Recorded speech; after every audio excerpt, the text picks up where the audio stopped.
I'm recording this on Memorial Day weekend, and it's been a couple of weeks since Jack Kirby got his name on a street in New York City.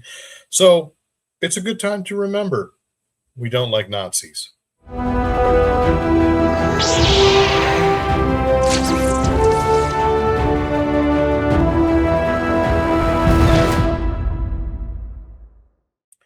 Hey, Planeteers, welcome back to the Weekly Stack, which right now is actually weekly because I did 2 weeks in a row.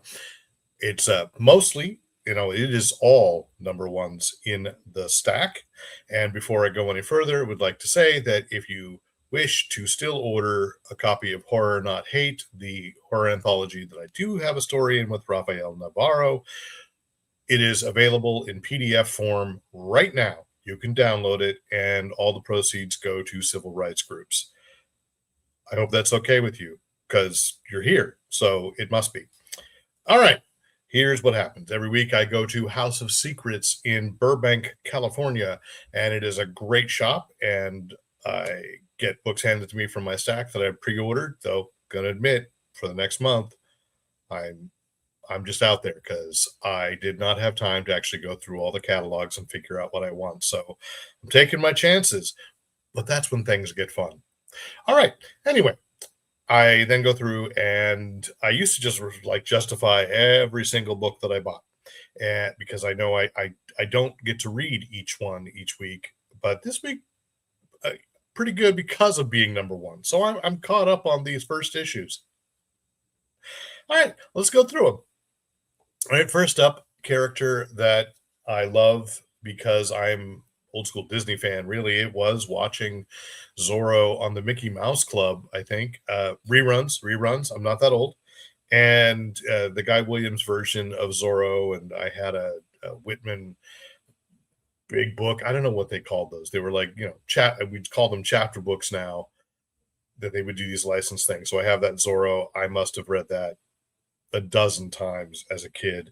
Loved it. So this is Zorro from Alien Comics. It's number one. Alien is technically, I think, distributed through IDW, and I'm really not sure how their business arrangement works, but I think in today's marketplace, it makes perfect sense that they're like little consortium. There's Massive Comics as well, which is taking a lot of smaller press and giving them a place in whatever the Penguin Random House catalog, the Lunar catalog. It's a necessity. We're seeing a lot of scrambling in terms of distribution, but enough of that behind the scenes. This is, again, Zorro number one by Howard Chaykin. I think they're only going to do like 2 or 3 issues of this series. I'm not sure. Jorge Fornes and Walter Pereira on the art and letters. And as always, if I've mispronounced someone's name, please kindly correct me on how to do it. But there we go. Like I said, I love Zorro. I love the Antonio Banderas, Anthony Hopkins film, the Mask of Zorro. This kind of fills in or fits in, however you want to say it, with sort of the Disney version, or maybe the young Anthony Hopkins version that we're going to see again, because there was just an announcement that the Zorro and Django Unchained crossover is being reimagined for the screen. It was a great miniseries comics, and now a different version of the story is going to happen. So anyway, people love Zorro, and I think partially because, yes, he's in the public domain.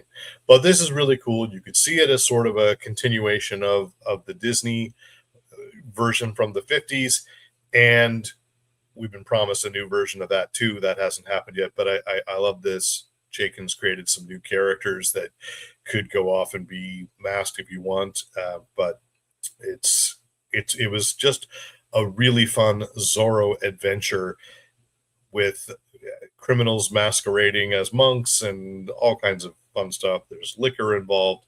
That's not what makes it fun, but it's smuggling, all that, and world power dynamics, which maybe that's not the stage that Zorro usually plays in, but it makes sense to me. So there we go. Zorro number one from Alien Comics. And you'd find it perhaps with IDW, like if you go into your catalog or to your store and ask where it is. So also Reborn, Ultimate Impact number one. So this is in the aftermath of the Ultimate Universe from Marvel. And it's Chris Condon, who I absolutely love. And I realize I'm going to have to put on my reading glasses now because I'm going to have to read the credits because I want to give credit. I love Chris Condon, and it's not the last time in this that I'm going to mention his name.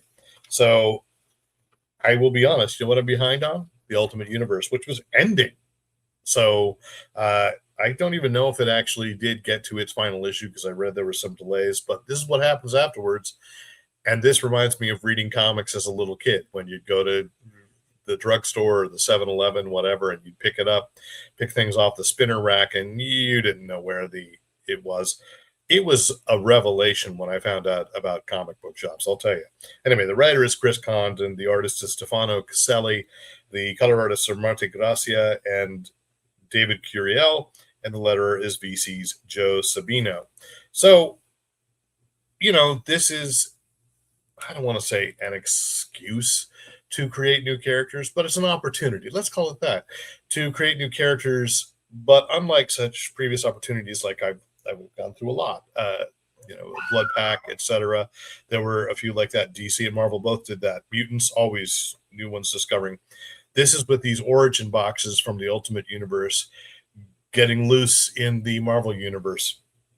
Now, I hope that they turn out to be something more than just creating an adjacent legacy character. Like there is a hero that is clearly, he's going to be Wonder Man. This is no secret. They're going to try to align, even though with a different name, secret identity, rather. Not even all that secret. It's the Marvel Universe.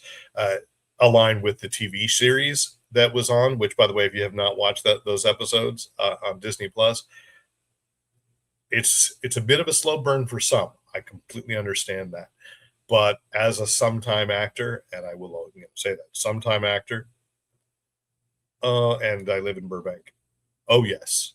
That was a fantastic, fantastic series. So they got to align a little bit, and especially with some things that have, shaken up at Marvel. Again, editorial and corporate. I have a feeling we're going to see a lot more things like that. So that one I know. I'm okay with the new Wonder Man. That's all right. I'm not sure where the other ones are going to end up, what kind of powers they're going to have. There's a different version of Aeneas from the Ultimate Universe, and that's coming in. And meanwhile, Chris Condon has created a new character to, cause trouble for everyone. Miles Morales is at the center of this, and I find that interesting, and I just don't know, I admit I'm behind. I don't know how much PTSD Miles Morales has suffered from. He is a survivor of the previous Ultimate Universe. He was transplanted in the regular Earth 616 Marvel Universe, and then he got, in a book called Incursion, he got pulled into this latest Ultimate Universe, which did indeed come to an end. So I assume one of the origin boxes has a spider in there too. So another addition to the spider family, which may or may not count as Spider-Verse. I don't know. I admit, look, I'm old. I am not as on top of this stuff as I used to be, which is one reason I love number ones. Okay, so over at DC, a new Absolute Green Arrow. This is a number one as well by Pornsak Bishoche, who, by the way, if you see his name on a book, I guarantee you're in for a thought-provoking, interesting book. I admit I got into Exquisite Corpses because I saw he was one of the writers, and I've met him recently at a couple of conventions, and he's again kind enough to pretend at least that he remembers who I am. But we have several mutual friends, and my fandom is great. So Monsak Bishote is the writer. Raphael Albuquerque is the artist. I love him. He did Huck with Mark Miller. I think he's great. Marcello Maiolo is on colors, and Jeff Powell is the letterer.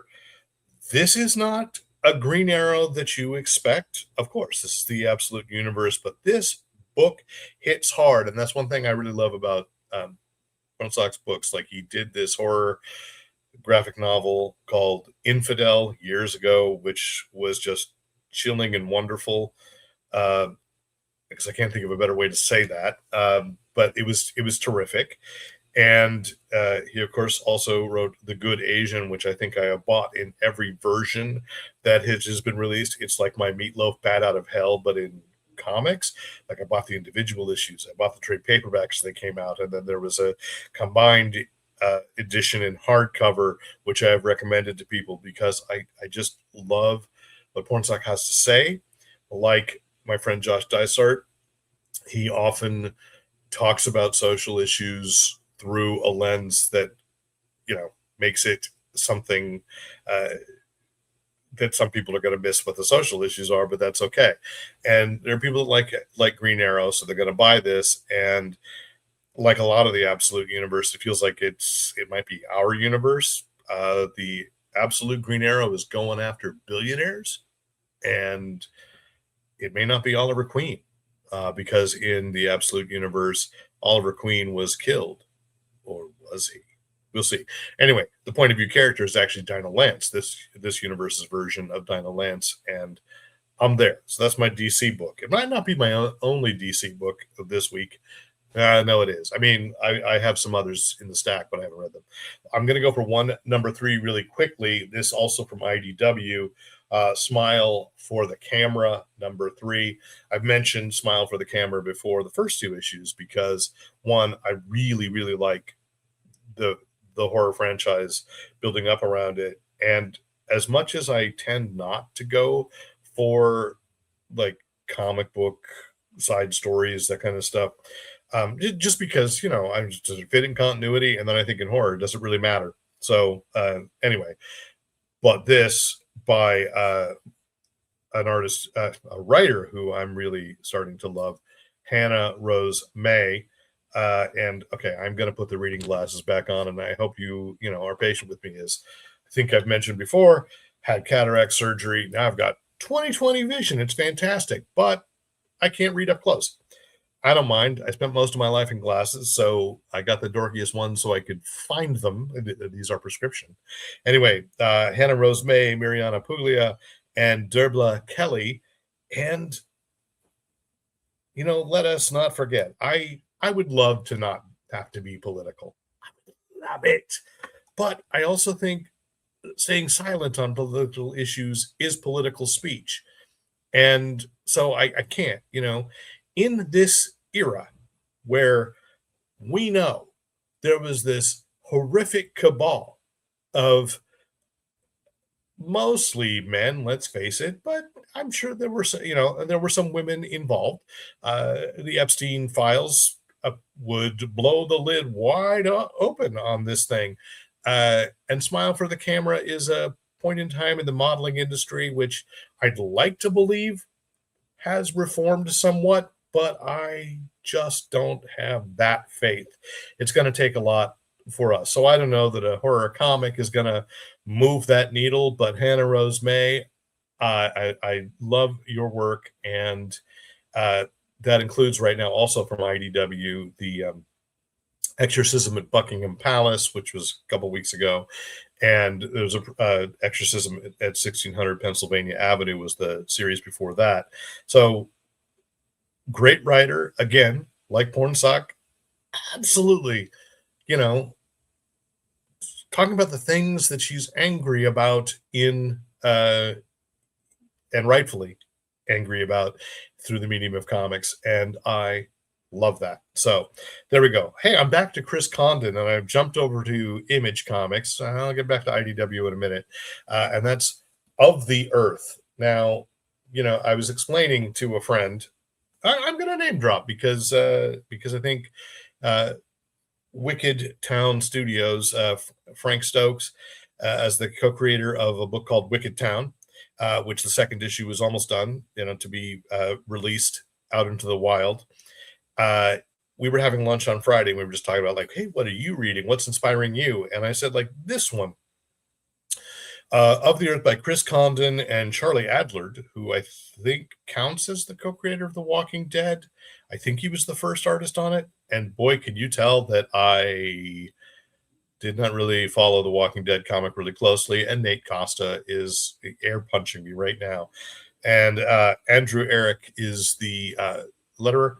I'm going to put the reading glasses back on for the credits. Story by Chris Condon, written by Chris Condon and Andrew Eric. There, I previously messed up in my head. Art by Charlie Adler, colors by Pip Martin, and letters by Hassan Otsmane Alkau, who I would agree with Chris Condon in the essay in the back, is one of the best letterers out there. So, glasses off, and let's talk turkey. This is a new cryptid that Condon created, and it's in the oil fields of Texas. He knows this stuff there because this is where I discovered Chris Condon. That Texas Blood was one of my favorite series a couple of years ago, series of miniseries, really. And then it's coming back, and I could not be more excited about a book coming back. And it's because it's both crime and there's the possibility that something supernatural is going on, but that almost doesn't matter. And so I'd say this, why I love Condon's work is he does a lot of world building. And so this is a debate that maybe I should be having someplace else, and we could all have a really fun conversation. Is I do think a writer needs to know a lot about the world on the side. I don't think a story needs it. And so this comic opens with 2 pages that establish what the cryptid is and kind of the history and where people have seen it, etc. They're 2 pages from a book of cryptids, and I dig that stuff. I know that there are writers that I love that do that. David F. Walker, another one who knows, like when he creates an alternate history book, he gives you textbook pages from that alternate history world, and I absolutely love that. But as I was reading this, and this is where my friend Frank Stokes and I were debating a little bit, is does that need to be out there? And as I was reading this, I admit, like, the story would have drawn me in regardless. The only thing now is that I'm expecting a cryptid. And otherwise, it was gripping because Chris Condon draws characters, writes characters so and quickly. And I understand why he's working with this Andrew Eric as well, because look, let's be honest, his stock has gone up at Marvel, and that has to be a good thing for his career. I would just like to, see these little things off on the side, but hey, that's just me. Chris Condon, call me. No, don't know him. And clearly by doing this, see, I am old. I remember phones like this. So anyway, Of the Earth, jump on this book, because again, it is, there's clearly a crime story gonna go on. There may or may not be an actual cryptid called the Wildcatter.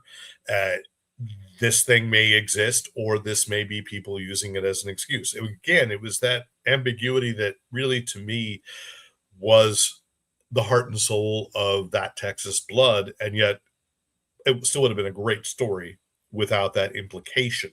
And again, only implication is just on the edge. Anyway, so love that this book, this number 1, cannot wait for number 2. So excited that I read it before going into the next week. So this is the last one I'm going to talk about this week, 7 Wives. So you notice I'm not terribly superhero heavy this week. A lot of crime. Again, I don't know why. That just happens to be that why this caught my eyes. From IDW, and the script is by Zoe Tunnell, and the artwork is by V. Gagnon, who I'm not sure if I've seen their work before. Inks by Maria Keene, colors by Antonio Del Hoyo, letters and design by Brian Kolek. And again, I didn't even know reading glasses because I also appreciate they made the credits really big on the inside. But I think why I pre-ordered this book was because I knew with the title 7 Wives, aside from an allusion to 7 Brides for 7 Brothers, an old musical that was, about 7 brothers, I recognized that this was getting into the FLDS, which is fundamentalist Latter-day Saints. I'm not, again, apologize to members of the Church of Jesus Christ of Latter-day Saints if that is offensive to not quite know what the F stands for and how they, lay it out, because I think most people in the Church of Jesus Christ of Latter-day Saints are uneasy with the FLDS as well. So there's been a murder of their prophet, and the suspects are many in a very closed off community. And I think Arizona, Zoe Tunnel clearly knows of what she speaks. And this is weird. I'm going to acknowledge I have read a lot because I've read Under the Banner of Heaven. I've read a few other books about the history of the church that most people outside of it call Mormon, and the schisms that have been there. So I was drawn in by that. I think the writing is really sharp. The characterization is really sharp. I'm going to be honest, I'm not so positive that Gagnon's art is working quite well for me because I'm having trouble telling the wives apart a little bit. But again, I mean, that's on me. That's a big cast of characters to be introducing in a first issue, and on top of that, two cops who are trying to determine, where who did the murder. And so it's a good crime book. It's shining a light on a piece of I mean, this is really happening in America. It's just like if you watch Big Love on HBO, that uh, was possibly closer. I don't know for sure because I did not watch Big Love and probably never will, but I know people loved it. So there you go. And I have, full disclosure and interesting relationship with the Church of Jesus Christ of Latter-day Saints in my past, for I was an active member for several years. There you go. I am not now. So please, no slings and arrows here, especially not green arrows. And, let's get to it. So I'm going to move on. This is, the week. This is weird. Memorial Day weekend feels like it came really early. So we have this next week, and I don't know what's lying in store for books coming out, but I hope that the recommendations I've made this week are somewhat helpful. And as always, if there is a book that you read that you thought, hey, Derek, did you pick this up or not? Please, comment on the YouTube channel or email me at editor@fanboyplanet.com. Let me know. And, respectfully, of course. I mean, again, I would just like to keep things, it's a dream, nice in the discourse. Kind, that's better. Because nice it's different from good. I just want to be respectful in all this. And so, there are books people love, and I look like, okay, the eternal debate. I am excited this week. There are things that I hope to be able to announce in the near future. I just don't know if when I get to, but some things have happened. And so, decent things. And of course, we're all prepping for Comic Con, and then Worldcon in Anaheim, and then LostCon. I know these three things. I'm going to these three conventions. So there you go. Thanks for paying attention, and look forward to seeing you the next time. And until then, use your powers for good.